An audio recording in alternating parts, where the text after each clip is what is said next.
Hi friends, welcome back to my channel सिप्रा_फ्रीवर्ड और मैं हूँ Sipra. Hope you guys are doing good. So friends, आज का मेरा वीडियो है about stroke and heart attack.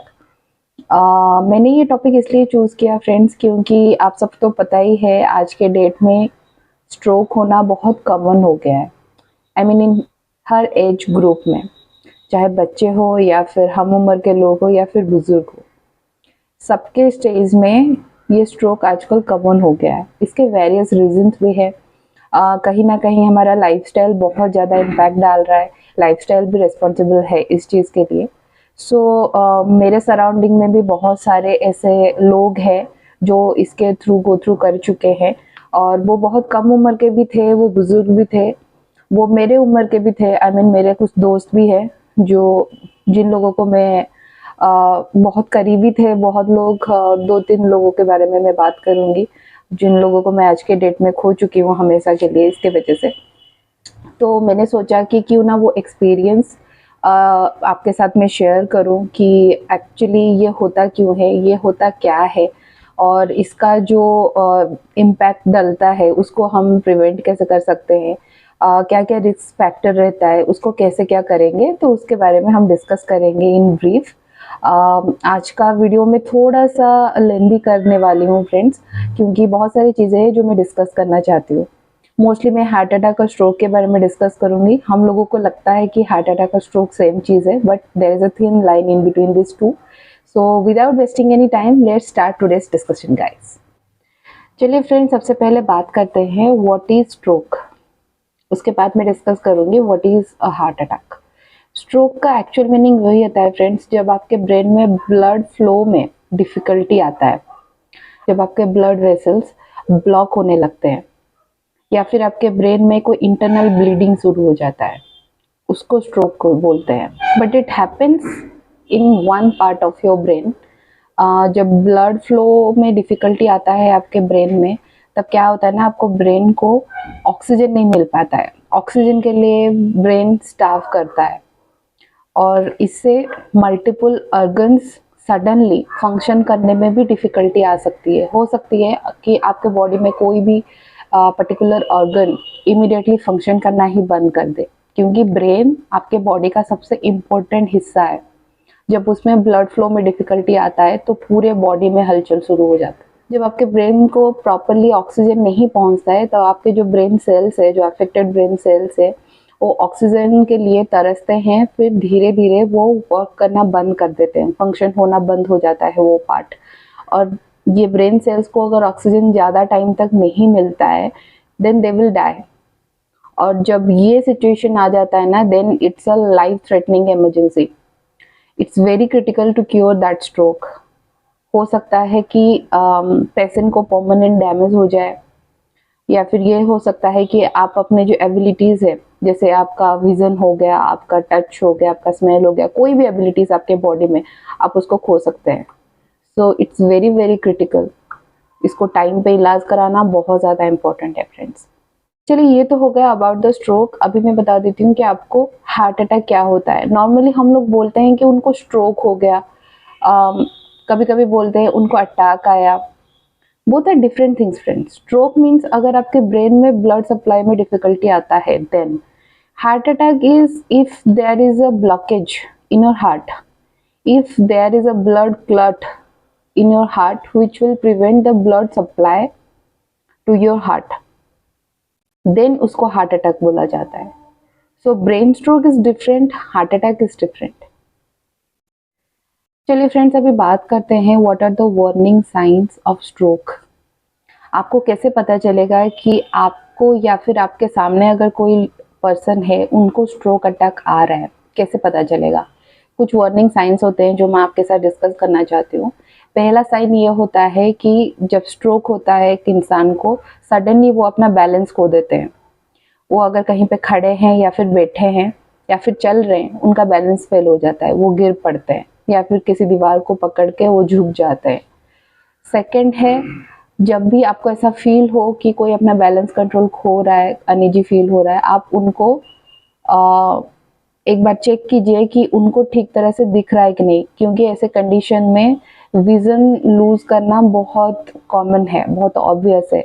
हो सकता है उनके वन साइड आंख को दिखाई ना दे या फिर दोनों साइड ही दिखाई ना दे, उनको अंधेरा दिखाई दे। थर्ड है, आप उस पर्सन को उस टाइम थोड़ा सा स्माइल कराने के लिए ट्राई करो। I know it's very painful situation, but you have to check.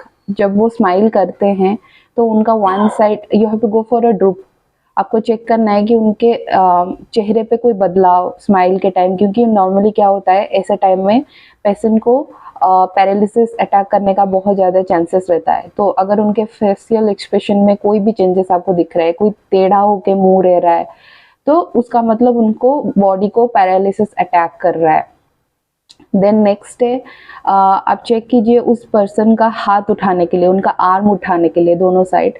अगर वो ठीक है तो उनका आर्म अच्छे से उठ जाएगा नॉर्मली जैसे होता है।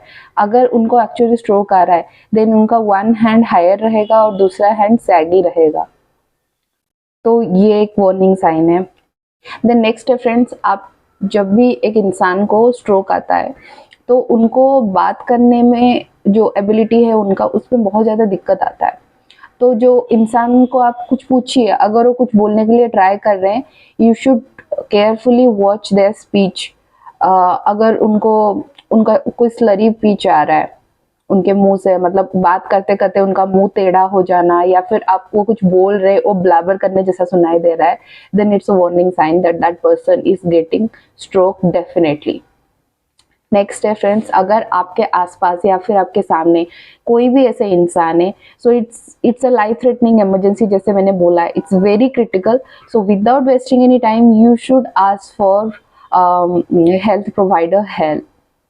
You have to call for an ambulance and go for the checkup, and if possible उस टाइम में कुछ समझ में आता नहीं है, बट आप ये याद रखिए, आप अपना प्रेजेंस ऑफ माइंड यूज़ कीजिए उस टाइम, और आप अपना घड़ी चेक कीजिए कि किस टाइम पे ये सब कुछ हो रहा है, ताकि आप जब उस इंसान को हॉस्पिटल लेके जाए आप डॉक्टर को बोल सके कि इस टाइम से ये सारे सिम्टम्स देखना शुरू हुआ था। Accordingly they will treat that person, क्योंकि टाइम ड्यूरेशन के हिसाब से बॉडी में क्या चेंजेस हुआ है उस हिसाब से डॉक्टर अपना ट्रीटमेंट शुरू करेंगे कि उस टाइम कौन सा ट्रीटमेंट जरूरी है पेशेंट के लिए।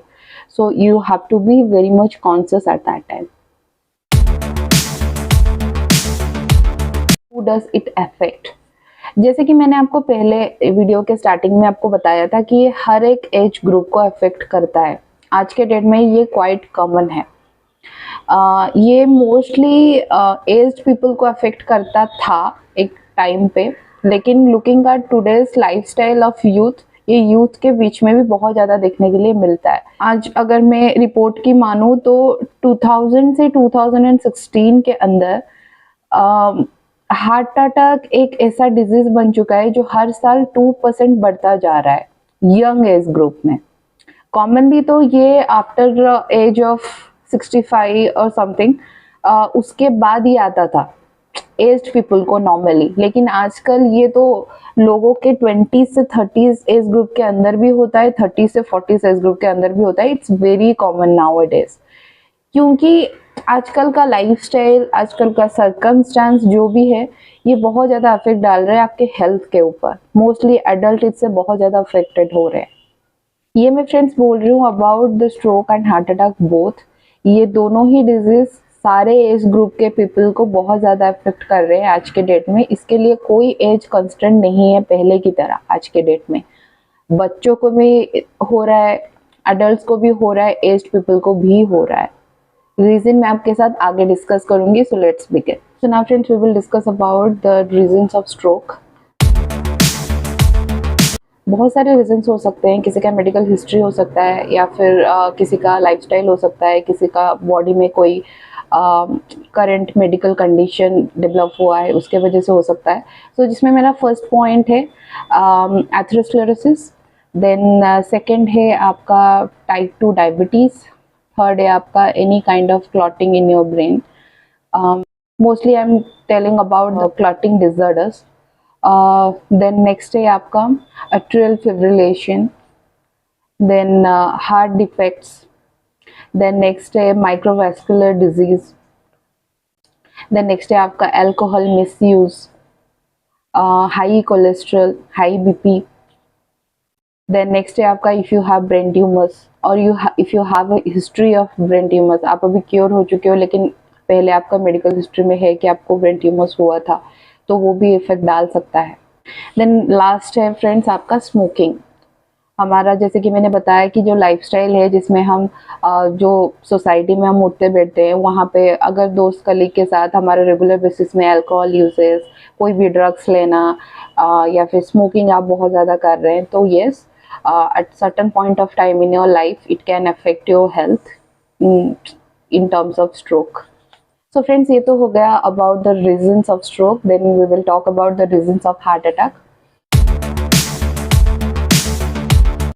सो फ्रेंड्स जैसे कि मैंने बोला कि हर एक एज ग्रुप के पीपल को हार्ट अटैक आज के डेट में अफेक्ट करता है। इसके बहुत सारे वेरियस रीजंस हो सकते हैं, चलिए उसके बारे में डिस्कस करते हैं, जिसमें मेरा पहला पॉइंट है डायबिटीज़। आजकल ये बहुत ज़्यादा कॉमन हो गया है कि हर एक को शुगर आ रहा है, आई मीन डायबिटीज़। मैं 20 से 30 एज ग्रुप के लोगों के बारे में अगर बात करूँ तो उनको भी शुगर है। आजकल बच्चों में भी शुगर डेवलप हो रहा है। कोई कोई मदर जो आफ्टर डिलीवरी उनका डायबिटीज निकल रहा है वो भी बहुत ज़्यादा खतरा उनके लिए पैदा कर रहा है, रिस्क फैक्टर इंक्रीज कर रहा है। तो अगर आपके बॉडी में शुगर लेवल बहुत ज़्यादा हाई है, आई मीन अगर वो कंट्रोल नहीं हो रहा है, एक पर्टिकुलर रेंज रहता है ना डायबिटीज़ का, अगर वो पर्टिकुलर उस रेंज में कंट्रोल होके नहीं रह रहा है तो क्या होता है, शुगर लेवल इंक्रीज होने से आपके बॉडी में जो ब्लड वेसल्स है वो उसको डैमेज कर देता है। तो ब्लड फ्लो प्रॉपरली आपके हार्ट तक हो नहीं पाता है, तब ये बहुत ज़्यादा हाई रिस्क फैक्टर बन जाता है। अगर रिपोर्ट की मानूं तो जो लोगों को डायबिटीज़ है वो लोग बहुत ज़्यादा रिस्क फैक्टर अपने बॉडी में डेवलप कर रहे हैं to go towards heart attack. बहुत ज़्यादा चांसेस रहता है compare to those people who don't have diabetes. तो जब आपके बॉडी में ब्लड वेसल्स डैमेज हो जाते हैं तो क्या होता है ना, it increases the risk factor of building of fat in your arteries. तो उससे ब्लॉकेज शुरू हो जाता है और आपको हार्ट अटैक आता है। देन नेक्स्ट पॉइंट है मेरा फ्रेंड्स हाइपरटेंशन और high blood pressure. High blood pressure एक बहुत ज़्यादा खतरनाक रिस्क फैक्टर है in case of heart attack. इसका रिस्क फैक्टर बहुत ज़्यादा हाई लेवल में रहता है if you have high BP. क्यों? तो हाई बीपी होने से क्या होता है फ्रेंड्स, ये आपके हार्ट के जो मसल्स है ना उसको थिकन कर देता है और it will harm your blood vessels. इसका इम्पैक्ट बहुत ज़्यादा पड़ता है जिसके वजह से आपको हार्ट अटैक आ सकता है। So friends we will talk about now the third point which is obesity और ओवरवेट। आप सबको तो पता ही है फ्रेंड्स कि आज के डेट में बहुत सारे लोगों का कंप्लेन है कि उनको वेट गेन बहुत ज़्यादा हो रहा है, वेट लॉस नहीं हो रहा है, वो लोग ओवरवेट है, बहुत लोग ओबीज बन चुके हैं। मैं खुद अपने बारे में बात करूं तो मैं भी ओबेसिटी के थ्रू गो थ्रू कर रही हूँ। आई मीन मेरे डिलीवरी से लेके अब तक मैं एक डाइट कंट्रोल कर रही हूँ बस अपना वेट लूज करने के लिए, क्योंकि मुझे बहुत सारे डॉक्टर्स ने बोला कि आप ओबीज की तरफ बढ़ रहे हैं तो please lose weight, otherwise you will face lot of health issues. So yes, overweight एक बहुत ज़्यादा सीवियर रिस्क फैक्टर है in case of heart attack. जब आप लोग मतलब कम एज में हो, आई मीन अगर मैं अपनी एज को देख के अपना वेट को देखूँ तो इट्स टू मच। तो अगर आपके एज के हिसाब से आपका वेट मेंटेन नहीं हो रहा है देन इसका it's a risk factor definitely. क्योंकि इससे क्या होता है ना, जब आपका वेट बहुत ज़्यादा बढ़ जाता है आपके हार्ट के ऊपर बहुत ज़्यादा इफेक्ट पड़ता है। आपका बॉडी का जो फैक्ट है ना, आपके हार्ट के ऊपर डिमांड बहुत ज़्यादा बढ़ जाता है। आपको दूसरे हेल्थ कंडीशन आपको आ जाते हैं, जैसे आपको हाई कोलेस्ट्रॉल आ जाता है, बहुत ज़्यादा वेट होने से बीपी भी निकलता है, या फिर आपको शुगर भी हो सकता है अगर इतना हेल्थ है आपका इश्यूज है तो ये सारे जो अदर मेडिकल कंडीशन है उसके साथ ये जो ओवरवेट का फैक्टर है ये एड ऑन हो जाता है और हार्ट अटैक की तरफ ये एक बहुत नज़दीक स्टेप बढ़ाता है। तो you should control your weight before it's being too late. Then last point है मेरा friends smoking. Smoking is too much dangerous to health. ये हर एक आड़ में दिखाता है, मूवी शुरू होने से पहले भी दिखाता है, लेकिन हमारे सोसाइटी का एक माइंडसेट है, हम लोग उसको चेंज ही नहीं कर पाते। देखते हैं लेकिन फिर भी वही करते हैं।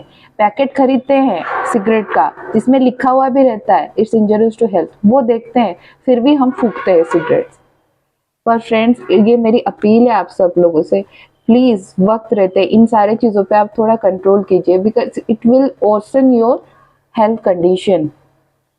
Smoking cigarettes are directly proportion towards the heart attack. इसका रिस्क बहुत ज़्यादा रहता है क्योंकि आपका लंग्स बहुत जल्दी डैमेज हो जाता है और जिसका इफेक्ट आपके पूरे बॉडी में पड़ता है। Please have a control on your lifestyle. So friends, ये तो हो गया इनके रीजंस के बारे में। अभी हम बात करते हैं what are the steps we can take towards the prevention of heart attack and stroke. इन दोनों के लिए मेरे रिसर्च के मुताबिक हमारे पास दो ही ऑप्शन है। एक है हमें अपना लाइफस्टाइल मेंटेन करना होगा इन अ प्रॉपर वे। दूसरा है आपका जो भी हेल्थ कंडीशन है, you have to control that one to cure those health conditions in a better way. पहला जो पॉइंट है, आपको अपना लाइफस्टाइल चेंज करना होगा इन अ बेटर वे।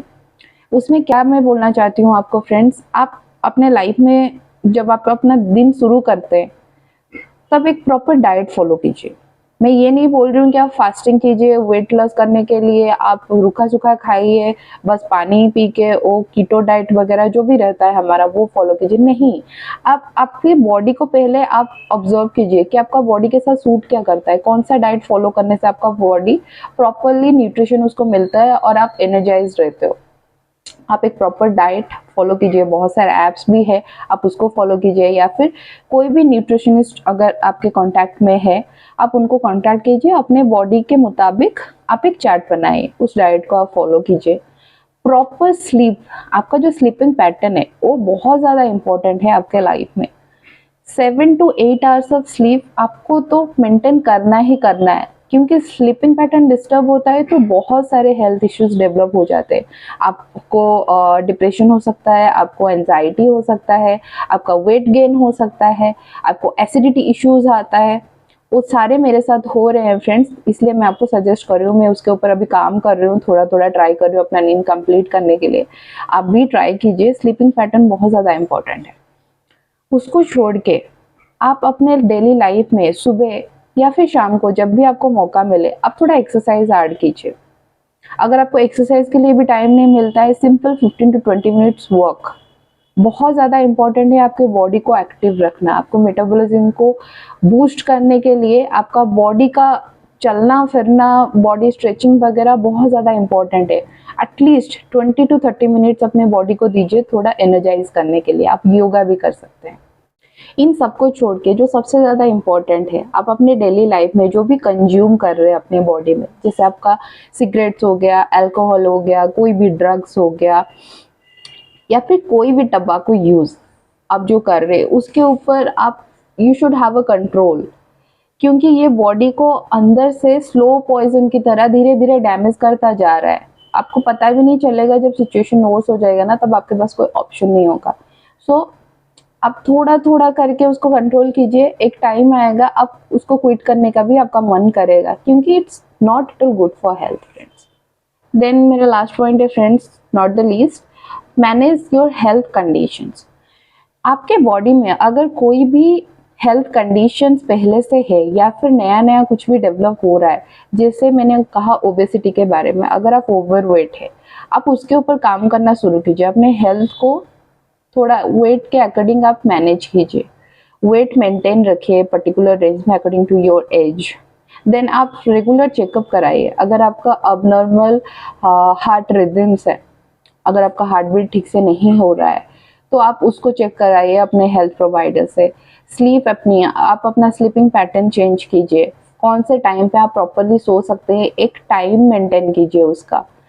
हो सके तो आप early to bed early to rise कीजिए, वो वाला पैटर्न जो फॉलो करते हैं सब आप कीजिए अगर वो हो सकता है तो, क्योंकि वो बेस्ट रहता है। उसमें एक पर्टिकुलर टाइम पीरियड रहता है जिसमें आपको कोई डिस्टर्बेंस नहीं मिलता है और आप अपने अच्छे से स्लीपिंग साइकिल कंप्लीट कर सकते हो। देन अगर आपके बॉडी में हाई बीपी है, आपको अगर टाइप 2 डायबिटीज़ है, या फिर आपका हाई कोलेस्ट्रॉल है, उन सारी चीज़ों को आप ट्रीटमेंट करके, मेडिसिन लेके, अपने डॉक्टर से कांटेक्ट करके, एक्सरसाइज करके वो सारी चीज़ों को आप घटा भी सकते हैं, उसको एक पर्टिकुलर मैनेजेबल रेंज में भी ला सकते हैं। तो आप वो सब ट्राई कीजिए। यही सारे रीजंस है जिसके थ्रू आप ये जो स्ट्रोक और हार्ट अटैक है उसको अपने नज़दीक आने से रोक सकते हैं। सो फ्रेंड्स, आज के लिए बस इतना ही। मुझे बस यही सारा डिटेल्स आप लोगों के साथ शेयर करना था। मैं ये चीज़ आपके साथ शेयर कर रही हूँ क्योंकि मैंने अपने अपनों को खोया है ड्यूरिंग कोविड। कुछ लोग थे उनमें से जिनको मैंने कोविड के वजह से खोया, और कुछ लोग थे जिनको मैंने ये हार्ट अटैक और स्ट्रोक की वजह से खोया है। उसमें मेरे फ्रेंड्स भी थे, मेरे फैमिली मेम्बर्स भी थे और कुछ इंटीमेट दोस्त भी थे। तो ये जो सिचुएशन है फ्रेंड्स, ये किसी भी एज ग्रुप में किसी भी सर्कमस्टांस में हो रहा है, विच इज़ वेरी शॉकिंग। क्योंकि कुछ कुछ मेरे फ्रेंड्स है, वो उनका उतना उम्र भी नहीं हुआ था जिस टाइम पे वो लोग हमें छोड़ के चले गए। तो फ्रेंड्स, मेरी आपसे बस यही विनती है कि आप अगर अपने फैमिली से प्यार करते हैं, अपने आप से प्यार करते हैं, तो थोड़ा अपने हेल्थ के ऊपर आप रहम कीजिए। अपने हेल्थ के ऊपर अपने आप को प्यार कीजिए, अपने हेल्थ को सुधारने के लिए ट्राई कीजिए, ताकि ये जिन दोनों चीज़ें हैं वो आपको छू भी ना सके। आई होप ये वीडियो के थ्रू मैं आपके बीच एक अवेयरनेस ला सकी, अपने लिए कुछ प्यार, कुछ इम्पोर्टेंस पैदा कर सकी। अगर थोड़ा सा भी मैंने किया होगा then I will be very happy. अगर फ्रेंड्स आपको इसके रिलेटेड कोई और वीडियो चाहिए या फिर इस वीडियो के रिलेटेड कोई भी और इन्फो चाहिए, आप मुझे कमेंट करके पूछ सकते हैं। आई will be very happy. I am always waiting for those questions. अगर आपको ये अच्छा लगा हो तो प्लीज़ लाइक कर दीजिए। एंड गाइज, अगर आप मेरा चैनल पहली बार देख रहे हैं तो please subscribe and like to my channel. मेरे चैनल पे जो बेल आइकन है उसको प्लीज़ क्लिक कर दीजिए ताकि मेरे अपकमिंग नोटिफिकेशन आपको बराबर आते रहे। फ्रेंड्स, आज के लिए बस इतना ही। जब तक मैं अपना नेक्स्ट वीडियो कुछ धमाकेदार, कुछ इन्फॉर्मेटिव वाला लेके नहीं आती हूँ, तब तक आप लोग अपना ख्याल रखिए। और आप सबका प्यार जैसे मुझे मिल रहा है, उम्मीद है आगे भी मिलता रहेगा। Love you guys, bye.